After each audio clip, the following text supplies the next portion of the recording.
सभी बच्चों का मैं अपने YouTube चैनल मातृभाषा हिंदी में स्वागत करता हूँ एक बार फिर।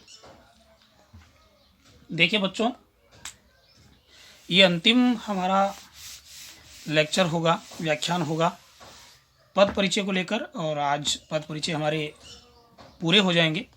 हमने विकारी शब्द पूरे कर दिए और अविकारी शब्द में हमने क्रिया विशेषण के 3 भेद पढ़ लिए।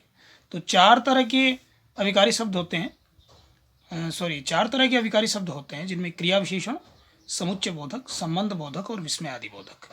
इसमें से क्रिया विशेषण के 4 भेद होते हैं: स्थानवाचक, कालवाचक और परिमाणवाचक और रीतिवाचक। अब क्रिया विशेषण के जो 4 उपभेद होते हैं, स्थानवाचक, समयवाचक, परिमाणवाचक, ये हम पढ़ चुके हैं। और अंतिम भेद क्रिया विशेषण का बचता है रीतिवाचक। तो आइए हम क्रिया विशेषण का अंतिम भेद पढ़ते हैं और उसके बाद में 3 भेद जो हैं अविकारी शब्द के वो भी पढ़ते हैं। तो देखिए, हम बात कर रहे थे क्रिया विशेषण के उपभेदों की, और उसमें हमारा अंतिम उपभेद है रीतिवाचक क्रिया विशेषण। आज इस क्लास में हम कंप्लीट कर देंगे पद परिचय को। देखिए बच्चों, रीति का मतलब होता है तरीका। रीति का मतलब होता है तरीका, यानी क्रिया के होने के तरीके का जो बोध अव्यय करवाते हैं, उन अव्यय शब्दों को रीतिवाचक क्रिया विशेषण कहते हैं। देखिए, जैसे एक वाक्य लिखूं मैं, बस धीरे धीरे चलती है। अब इसमें चलने की जो क्रिया है बस की, वो किस तरीके से हो रही है? धीरे धीरे हो रही है। बस की चलने की क्रिया किस तरीके से हो रही है? धीरे धीरे हो रही है। तो ये धीरे धीरे शब्द क्या हो गया? रीतिवाचक हो गया। ये धीरे धीरे क्या हो गया? रीतिवाचक हो गया। तो बस के चलने का तरीका क्या है? धीरे धीरे, यानी जो क्रिया के होने के तरीके का बोध कराए कि वो किस तरीके से क्रिया हो रही है, तो उसे, उस क्रिया विशेषण को हम क्या मान लेते हैं? रीतिवाचक क्रिया विशेषण मान लेते हैं। परिभाषा देखिए, वे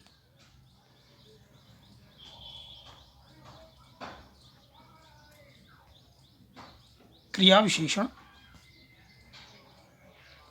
अव्यय जो क्रिया के होने के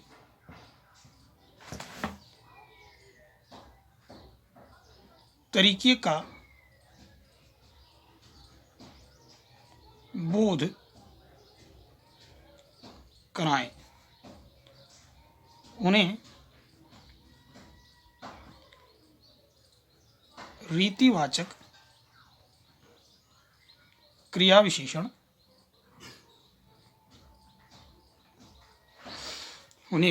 क्रिया विशेषण कहते हैं। ऐसे अव्यय जो क्रिया के होने के तरीके का बोध कराए, यानी क्रिया के तरीके का बोध जो कराते हैं, उन्हें हम रीतिवाचक क्रिया विशेषण कहते हैं।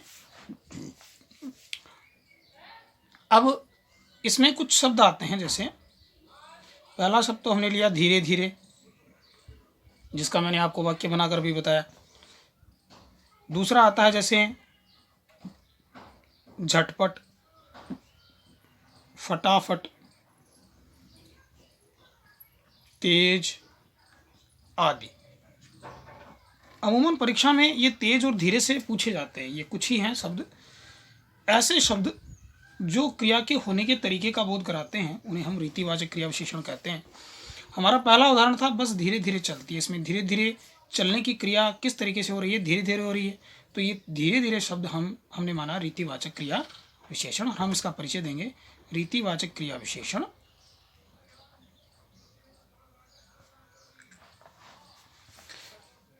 और फिर हम उसका भेद और उपभेद बता दिया। अब हम इसका बताएंगे कार्य। कार्य क्या कर रहा है? चलती है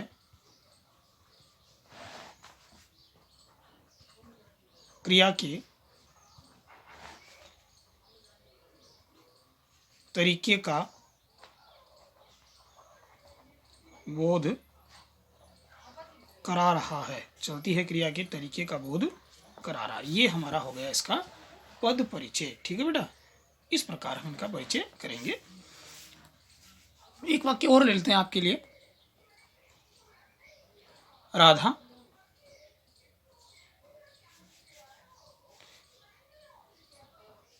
फटाफट दूध पी गई। दूध पीने की जो क्रिया है ये किस तरीके से हुई? फटाफट हुई। दूध पीने की क्रिया किस प्रकार हुई? फटाफट हुई। तो इसमें अगर फटाफट शब्द को रेखांकित करें तो हम इसको क्या करेंगे परिचय में?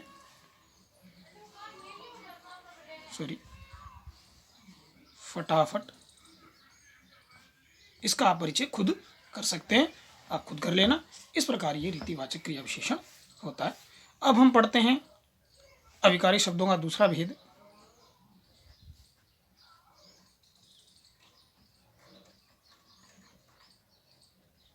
समुच्चय बोधक अव्यय। समुच्चय बोधक अव्यय। तो देखिए, समुच्चय का मतलब होता है जोड़ना। समुच्चय का मतलब क्या होता है? जोड़ना। बोधक यानी बोध कराने वाले, जो जोड़ने का बोध कराते हैं, ऐसे अव्यय क्या कहलाते हैं? समुच्चय बोधक अव्यय कहलाते हैं। तो वे अव्यय शब्द जो दो या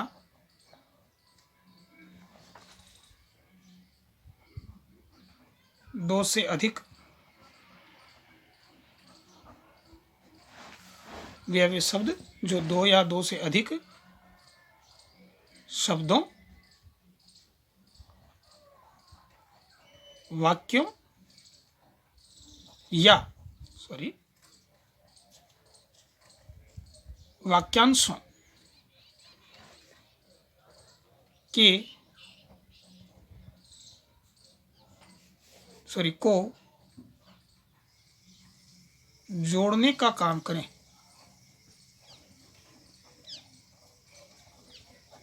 तो वे अव्यय शब्द जो दो या दो से अधिक शब्दों, वाक्यों या वाक्यांशों को जोड़ने का काम करें, उन्हें हम क्या कहते हैं? समुच्चय बोधक अव्यय कहते हैं। बड़ा सरल है। आपने वाक्य पढ़े होंगे। वाक्य में तीन तरह के वाक्य होते हैं: सरल वाक्य, संयुक्त वाक्य और मिश्रित वाक्य। संयुक्त वाक्य में जो हमारे शब्द आते हैं और, किंतु, परंतु, अथवा, बल्कि, लेकिन, क्योंकि, कि, ये शब्द क्या होते हैं? समुच्चय बोधक होते हैं। तो आप इन शब्दों को याद भी रख सकते हैं, बड़े सरल है ये। और ये समुच्चय बोधक अव्यय है, तथा समुच्चय बोधक अव्यय है, एवं समुच्चय बोधक अव्यय है, किंतु समुच्चय बोधक अव्यय है, परंतु समुच्चय बोधक अव्यय है, लेकिन समुच्चय बोधक अव्यय है, बल्कि समुच्चय बोधक अव्यय है, छोटा की, ध्यान रखना, छोटा की, बड़ा की नहीं, छोटा की समुच्चय बोधक अव्यय है, अथवा,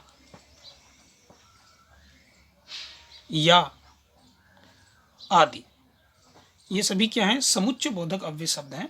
इस प्रकार के शब्द जो दो शब्दों को जोड़ दें, या दो वाक्यों को जोड़ दें, या दो वाक्यांश, वाक्य के टुकड़ों को जोड़ दें, ऐसे शब्द क्या कहलाते हैं? समुच्चय बोधक अव्यय कहलाते हैं। आप इन शब्दों को ध्यान से देख लें। ये शब्द अगर कहीं रेखांकित होते हैं तो ये समुच्चय बोधक अव्यय कहलाते हैं। बड़ा सरल है।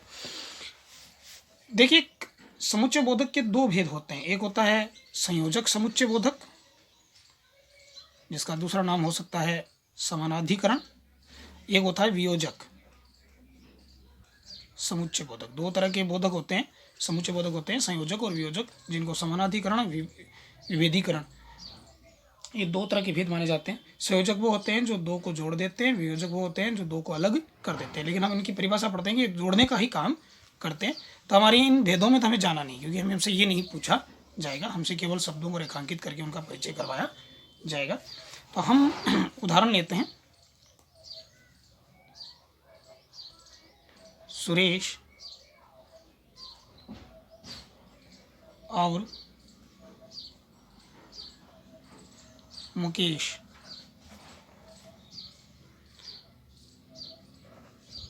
सीकर चले गए। सुरेश और मुकेश सीकर चले गए। अब दो शब्दों को जोड़ रहा है, सुरेश और मुकेश को, और को रेखांकित कर दिया। तो और को हम अगर इसका परिचय करें तो बेटा इसका परिचय होगा, इसका उपभेद तो होता नहीं है, इसलिए भेद ही आएगा समुच्चय बोधक अव्यय, क्योंकि समुच्चय बोधक का उपभेद नहीं होता है। अगर उपभेद वाइज बताएंगे तो बहुत लंबा हो जाएगा, हालांकि होता है संयोजक और वियोजक, लेकिन हम यहाँ डायरेक्ट क्या बताएंगे, समुच्चय बोधक अव्यय। और कार्य क्या कर रहे हैं, दो शब्दों को जोड़ रहे हैं। क्या कर रहे हैं, दो शब्दों को जोड़ रहा है, सॉरी। अब दो शब्दों को जोड़ रहा है, ये है इसका कार्य। ऐसे ही हम दूसरा वाक्य ले लेते हैं जो आपको स्वयं उसका परिचय करना है। कृष्ण बांसुरी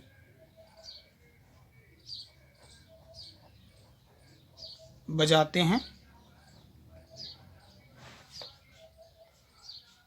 तथा राधा नाचती है। अब इसमें ये तथा जो शब्द है ये समुच्चय बोधक है, इसका परिचय आपको स्वयं को करना है। ऐसे हम कोई भी वाक्य ले सकते हैं कि कृष्ण भीष्म पितामह को मार देते किंतु अर्जुन बीच में आ गए। तो अब किंतु का कोई परिचय करवाए तो क्या होगा, समुच्चय बोधक अव्यय।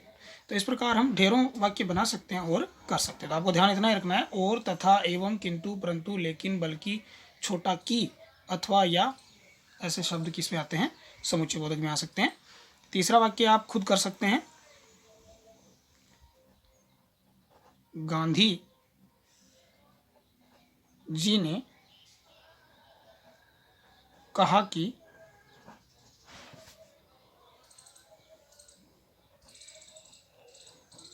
अहिंसा से बड़ा कोई धर्म नहीं है। अहिंसा से बड़ा कोई धर्म नहीं है, ये किसने कहा, गांधी जी ने कहा। तो की को अपन रेखांकित कर दे तो की का भी हमें स्वयं आपको परिचय करना है। तो की कौन सा है, समुच्चय बोधक अव्यय है। और क्या कार्य कर रहा है, यहाँ दो वाक्यों को जोड़ रहा है, दो वाक्यों को जोड़ रहा है, और यहाँ भी दो वाक्यों को जोड़ रहा है। ठीक है, अगला हम भेद पढ़ते हैं, तीसरा संबंध बोधक अव्यय। आज ही हमारे अव्यय पूरे हो जाएंगे, उसके बाद में मैं काव्य शास्त्र का एक बड़ा महत्वपूर्ण टॉपिक लेकर आऊँगा, अलंकार, जो आपके लिए नया है, क्योंकि 10वीं में आपने अलंकार नहीं पढ़े होंगे, और बड़े ही तथ्यों के साथ और प्रमाण के साथ मैं अलंकार पढ़ाऊँगा। तो अलंकारों की सतत कक्षाएं आपको लेनी है। जो बच्चे नहीं जुड़ पाए उनको जोड़ें, और प्रथम क्लास से ही जुड़े, ताकि आपके पास वीडियो के ढेर ना लगें। कई बच्चे ऐसे भी मुझे मालूम है जिन्होंने वीडियो के ढेर लगा लिए अपने पास, वो पढ़ नहीं पा रहे हैं सही तरीके से। तो अलंकार की प्रथम कक्षा से जुड़ें और अंतिम कक्षा तक मेरे साथ रहें। अगर आपने एक बार मेरे से अलंकार पढ़ लिए तो आपको फिर 12 महीने अलंकार पढ़ने की आवश्यकता नहीं पड़ेगी, और बड़ी सरलता से आप अलंकार सीख जाएंगे। और मैं समवाय विधि से आपको जब पाठ पढ़ाऊँगा, जो कविताएँ पढ़ाऊँगा, और कविताओं के साथ साथ ही आपको अलंकार फिर मैं तैयार करवा दूंगा। तो पढ़ाने का कार्य आज अपना इस अगली कक्षाओं में हो जाएगा। उसके बाद में हम समवाय विधि से, समवाय विधि का मतलब होता है पढ़ाते पढ़ाते ही साथ में अलंकारों का ज्ञान देना। तो समवाय विधि से मैं आपको पढ़ाते पढ़ाते ही अलंकारों को पहचानने की एक समझ पैदा करने का प्रयास करूंगा और फिर आप में बड़ी अच्छे से आप अलंकारों को पहचानने लग जाएंगे, कहीं कोई दिक्कत नहीं होगी। अब हम बात करते हैं संबंध बोधक अव्यय की। तो देखिए, वे अव्यय शब्द जो संज्ञा या सर्वनाम का वाक्य में आए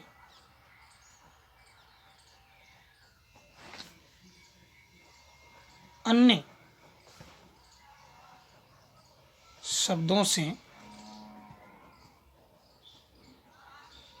संबंध जोड़े, उन्हें क्या कहते हैं? संबंध बोधक अव्यय कहते हैं। वे अव्यय शब्द जो संज्ञा और सर्वनाम का वाक्य में आए अन्य शब्दों से संबंध जोड़े, यानी वाक्य में जो संज्ञा सर्वनाम है ना, उनका संबंध अन्य शब्दों से जोड़े, तो उन्हें हम कहते हैं संबंध बोधक अव्यय। अब देखिए, संबंध बोधक अव्यय में कुछ शब्द आते हैं जिसमें आपको ध्यान रखना है। दो तरह के शब्दों की बात करूंगा। एक तो आपने कारक पढ़ा होगा, उसमें संबंध कारक के जो प्रसर्ग चिन्ह है, संबंध कारक के जो प्रसर्ग चिन्ह है, प्रसर्ग चिन्ह का मतलब विभक्ति चिन्ह है, वो प्रसर्ग चिन्ह को अगर रेखांकित करें तो वो सदैव किस में जाएंगे? संबंध बोधक अव्यय में जाएंगे। जैसे का, के, की बड़ी, छोटी की किस में जाएगी? समुच्चय बोधक में। मैंने कहा था छोटी की समुच्चय बोधक में, बड़ी की संबंध बोधक में। तो का, के, की, रा, रे, री, ये हमारे क्या होंगे? प्रसर्ग चिन्ह गिने जाएंगे संबंध बोधक में।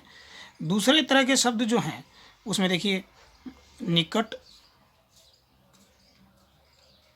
पास, दूर, अंदर,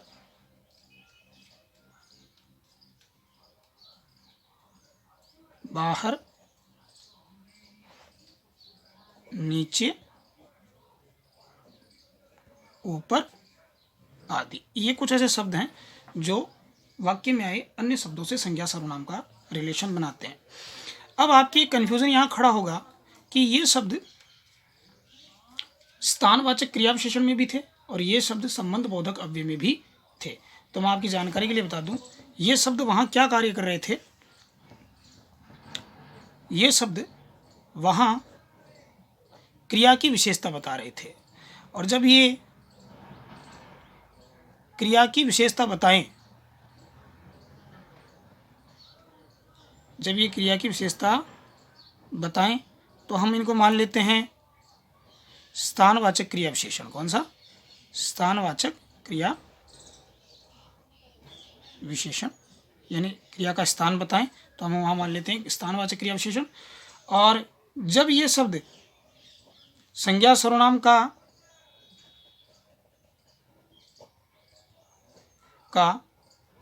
अन्य शब्दों से संबंध जोड़े,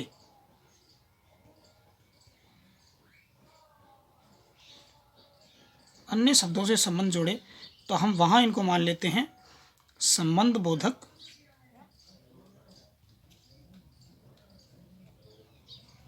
अव्यय। ये अंतर है। जब ये शब्द जब क्रिया का स्थान बताते हैं तो वहाँ मानते हैं स्थानवाचक क्रिया विशेषण, स्थानवाचक क्रिया विशेषण मान लेते हैं, और जब ये शब्द अन्य शब्दों से संज्ञा सर्वनाम का संबंध बनाए तो हम मान लेते हैं संबंध बोधक अव्यय। अब महत्वपूर्ण बात है, जब ये स्थानवाचक क्रिया विशेषण होंगे तब वहाँ क्या होगी? क्रिया होगी। तो वहाँ क्या होगी? उस वाक्य में क्रिया दी हुई होगी। लेकिन जब ये संबंध बोधक अव्यय बनेंगे तो वहाँ क्रिया नहीं होगी। वहाँ क्या नहीं होगी? क्रिया नहीं होगी। ये आप पहचान सकते हैं। तो क्रिया होगी तभी तो ये क्रिया का स्थान बताएंगे, तो वहाँ तो उस वाक्य में तो क्रिया होगी, इसमें क्रिया नहीं होगी। अपन एक एग्जाम्पल लेते हैं। देखिए, अब अपन एग्जाम्पल से बात करते हैं इसकी। पहला वाक्य देखना, जैसे मैंने बोला, राधा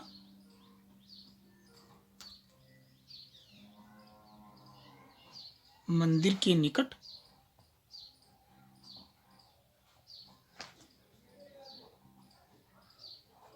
खड़ी थी, तो राधा मंदिर के निकट खड़ी थी। तो ये खड़ी थी जो क्रिया है ये कहाँ संपन्न हो रही है, कौन से स्थान पर हो रही है, निकट हो रही है। तो यहाँ अगर इसको निकट को रेखांकित करें तो आप क्या पता कराओगे, क्या पता कराओगे आप, स्थानवाचक क्रिया विशेषण ना। यहाँ हम क्या बताएंगे इसको, स्थानवाचक क्रिया विशेषण। और ये वाक्य अगर ऐसा दिया हुआ है कि राधा का घर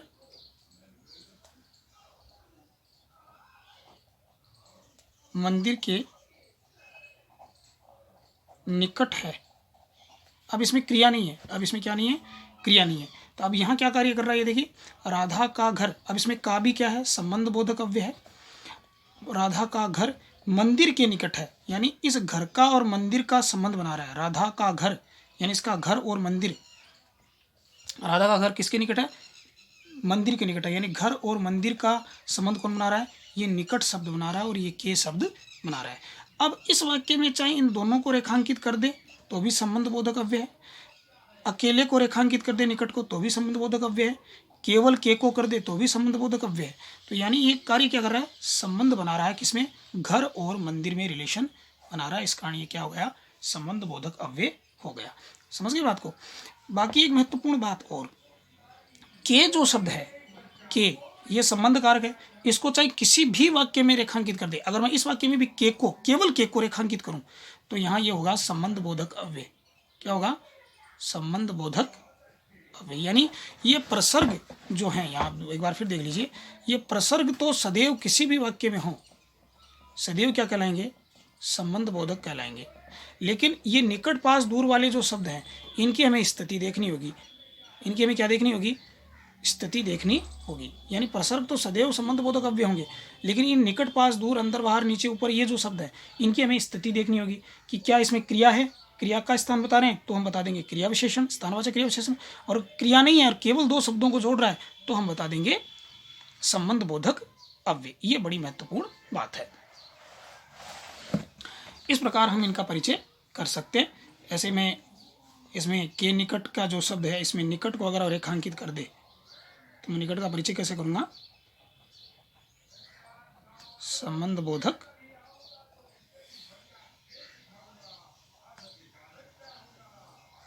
अव्यय। और कार्य क्या कर रहा है, दो शब्दों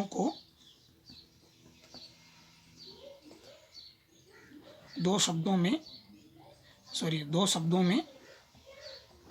संबंध बना रहा है, संबंध बना रहा है। दो शब्दों में क्या बना रहा है, संबंध बना रहा है। एक महत्वपूर्ण बात और करना चाहूंगा, समुच्चय बोधक तो दो शब्दों को भी जोड़ते हैं, दो वाक्यों को भी जोड़ देते हैं और दो वाक्यांशों को भी जोड़ देते हैं। लेकिन समुच्चय बोधक तो दो शब्दों को भी जोड़ देते हैं, दो वाक्यों को भी जोड़ देते हैं, दो वाक्यांशों को भी जोड़ देते हैं। लेकिन संबंध बोधक जो है ये केवल और केवल दो या दो से अधिक शब्दों को ही जोड़ते हैं, वाक्यों को नहीं जोड़ते हैं, ना ही वाक्यांशों को जोड़ते हैं। तो सदैव ध्यान रखना, का, के, की और रा, रे, री को किसी भी वाक्य में रेखांकित कर दिया जाए हम क्या लिख कर आएंगे, संबंध बोधक अव्यय। लेकिन निकट पास दूर अंदर बाहर इनकी हम स्थिति के अनुसार देखेंगे कि अगर ये क्रिया की विशेषता बताएंगे तो स्थानवाचक क्रिया विशेषण, और अगर वहाँ क्रिया नहीं है तो ये केवल संबंध बना रहे दो शब्दों में तो हम बताएंगे संबंध बोधक अव्यय। यहाँ मेरी बात समाप्त होती है। देखिए अब अगला हम अंतिम भेद लेते हैं,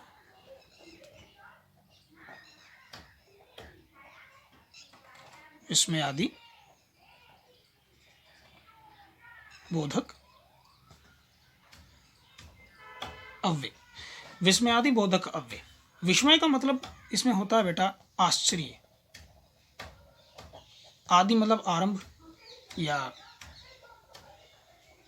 आदि का मतलब होता है आरंभ, विस्मय आदि, विस्मय प्लस आदि। तो विस्मय का मतलब आश्चर्य और आदि का मतलब आरंभ, यानी आश्चर्य आदि, यानी आश्चर्य जैसे शब्द। आश्चर्य क्या है, मन का मनोभाव है, मन के भावों को प्रकट करने वाले शब्द, जिसमें आश्चर्य भी आ जाता है और आश्चर्य के अलावा भी कोई अगर ऐसे शब्द है जो मन के मनोभावों को प्रकट करते हैं, मन के भावों को प्रकट करते हैं, उन्हें हम विस्मय आदि बोधक अव्यय मानते हैं। और इनकी सबसे बड़ी पहचान है, इनके आगे ये विस्मय आदि बोधक चिन्ह लगा हुआ होता है। क्या लगा हुआ होता है, विस्मय आदि बोधक चिन्ह लगा हुआ होता है। तो ये आप विशेष रूप से ध्यान रखना। परिभाषा की बात करें तो देखिए, वे अव्यय जो हर्ष शोक, वे अव्यय जो हर्ष शोक आश्चर्य चेतावनी आदि मनोभावों का बोध कराएं, मनोभावों का बोध कराएं। कुल मिलाकर बात ये है कि ये शब्द मनोभावों का बोध कराते हैं, मन के भावों का बोध कराते हैं, जिसमें चाहे खुशी हो, हर्ष हो, चाहे दुख हो, चाहे आश्चर्य हो, चाहे चेतावनी हो, कोई भी मनोभाव है, मनोभावों का बोध कराने वाले शब्द विस्मय आदि बोधक अव्यय कहलाते हैं। और इनके आगे सबसे बड़ी पहचान ये चिन्ह लगा हुआ होता है, तो पहचानने में बड़े सरल है। जैसे देखिए, मैंने लिखा अरे आश्चर्य सूचक, क्या पप्पू पास हो गया, आश्चर्य सूचक। ओह, ओह शोक सूचक, यह आश्चर्य सूचक है।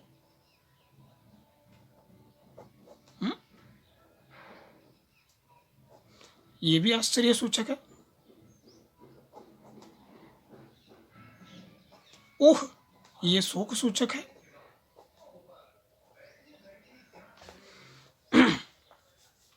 ऐसे ही अपन देख लें उफ, सॉरी उफ, ये भी क्या है, शोक सूचक है। छी, छी भी क्या है, घृणा सूचक है। सावधान, ये क्या है, सावधान क्या है, चेतावनी सूचक है। ये ऐसे शब्द आ जाएं जो जिनके आगे विस्मय बोधक चिन्ह लगा हो, उन्हें हम विस्मय आदि बोधक अव्यय मान लेते हैं। उदाहरण के तौर पर लेते हैं, देखिए, क्या पप्पू पास हो गया, आश्चर्य हुआ किसी को, क्या पप्पू पास हो गया। तो अब क्या की क्या के अंदर कौन सा मनोभाव व्यक्त हो रहा है, आश्चर्य का। तो हमने क्या का कोई परिचय करवाए हमसे, तो हम लिखेंगे विस्मय आदि बोधक अव्यय। और देखो इसके आगे ये चिन्ह भी लगा हुआ है, विस्मय आदि बोधक अव्यय। कार्य क्या कर रहा है, आश्चर्य सूचक। क्या है, आश्चर्य सूचक है, आश्चर्य की सूचना दे रहा है। ऐसे ही दूसरा अपन देते हैं आहा, यह हर्ष सूचक है। आहा, मजा आ गया, आहा मजा आ गया। तो आहा का अगर हमसे कोई परिचय कराए तो हम क्या बताएंगे, विस्मय आदि बोधक अव्यय, विस्मय आदि बोधक अव्यय। और क्या लिखेंगे, हर्ष सूचक। ऐसे लिखें सावधान,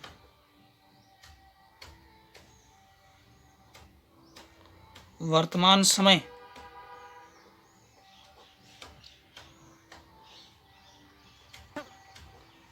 बुरा है, सावधान वर्तमान समय बुरा। तो सावधान किस कौन सा सूचक है, चेतावनी सूचक। इसका परिचय खुद कर लेना। इसी के साथ ही हमारे पद परिचय की जो टॉपिक था ये संपूर्ण होता है। और इसके साथ ही आप सब लोगों का बहुत बहुत धन्यवाद। आप पद परिचय की इस लंबी श्रृंखला में, इस लंबी शब्दों की यात्रा में आप जुड़े, इसके लिए आपका बहुत बहुत धन्यवाद। मैं विद्या भारती की ओर से आप सभी को अब उज्ज्वल भविष्य की ढेर सारी शुभकामना देता हूँ। और अगला जो मेरा वीडियो व्याख्यान होगा वो बड़ा ही रोचक वीडियो व्याख्यान होगा, और वो लेकर आऊँगा मैं अलंकार। और अलंकार जिसे मैं कहता हूँ काव्य की जो शोभा बढ़ाते हैं, काव्य में सुंदरता जो उत्पन्न कर देते हैं, ऐसे शब्द जिनको कहते हैं अलंकार। और हम पढ़ेंगे काव्य शास्त्र का एक बड़ा ही महत्वपूर्ण और रोचक बिंदु अलंकार। तो अगली वीडियो क्लास में मैं लेकर आऊँगा अलंकार। तब तक के लिए धन्यवाद सभी बच्चों का। और एक बार फिर आप बड़ी ही रुचि के साथ अगले बिंदु से जुड़ें। और खासकर मैं विद्यार्थियों को फिर बोलना चाहता हूँ, अलंकार की प्रथम कक्षा से ही आप जुड़ना और अंतिम कक्षा तक मेरे साथ रहना। इस बात की मेरी गारंटी है कि इसके बाद में आपको वर्ष भर अलंकार पढ़ने की जरूरत नहीं पड़ेगी, और वर्ष भर ही क्यों, जीवन भर आपको अलंकार द्वारा पढ़ने की आवश्यकता नहीं पड़ेगी। हमारे पाठ्यक्रम में जो 8 अलंकार हैं उनको तुलनात्मक दृष्टि से भी पढ़ाऊंगा, और बिल्कुल विश्लेषण के साथ और बिल्कुल ऑथेंटिक पुष्टि के साथ मैं पढ़ाने का प्रयास करूंगा। तो सभी विद्यार्थी मेरी प्रथम कक्षा से अलंकार, जो हमारा एक रोचक काव्य शास्त्र का बिंदु, उसके साथ जुड़े। बहुत बहुत धन्यवाद। अगली कक्षा में हम फिर मिलते हैं।